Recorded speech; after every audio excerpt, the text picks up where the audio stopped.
No, not necessarily. Not necessarily. And that's the reason I've mentioned this actually in a LinkedIn post previously. You need to be careful with what page you pick whenever you're optimizing, whenever you're running an experiment.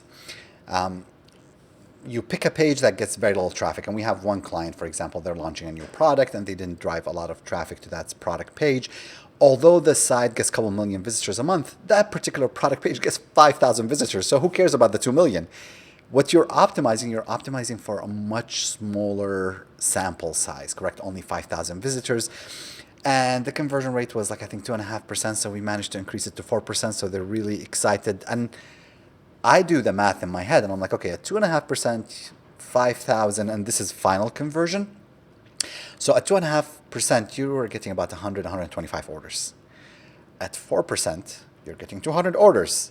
Okay, so we've managed with after this experiment that we've launched that took us a week to design and everything, we managed to get you 75 orders. Well, okay, so your average order value is about $100, so we've generated just $7,500. That's it.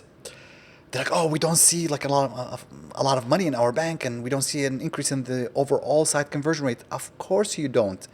We picked a page. We only optimized the journey for 5,000 visitors. It's a lot different than if we took one of your other product pages, or if we run an experiment across all of your product pages where there's about 500,000 visitors, and there, if I increase the sales by 10% or conversion rate by 10%, that is money in the bank. That is a lot of money. So picking the right page is very critical in actually seeing an impact on an overall website. When it comes to e-commerce, I'll talk to e-commerce, homepage and category pages. People love to optimize them, and they're important, but they're what I call funnel pages. Their goal is to funnel visitors to the next stage. The homepage, its goal is to pique the visitor's interest and tell them, I'm the right site, you can trust me, I have something that you might like. Category page, the goal from it is to say, hey, here are the different products within the category, here, navigate through. So they are important. But increasing the conversion rate on a category page does not always necessarily translate into one-to-one increase in conversions. A lot different than a product page or cart page or checkout process. I love those because increasing conversion rates on the product pages for most websites is a one-to-one relationship to the website conversion rate. I increase the product page conversion rate by 10%. I see a website increase by 10%. Same thing with cart or checkout. So it's always interesting when you're doing that because sometimes you do have to optimize those other pages that are not getting lots of traffic.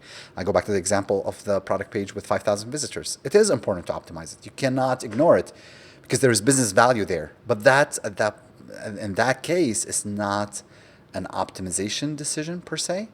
It's more of a business decision that you have to think through and talk through. And it's important that as you're talking to executive CEO, director of marketing, VP of marketing, CMO, you explain that to them really clearly.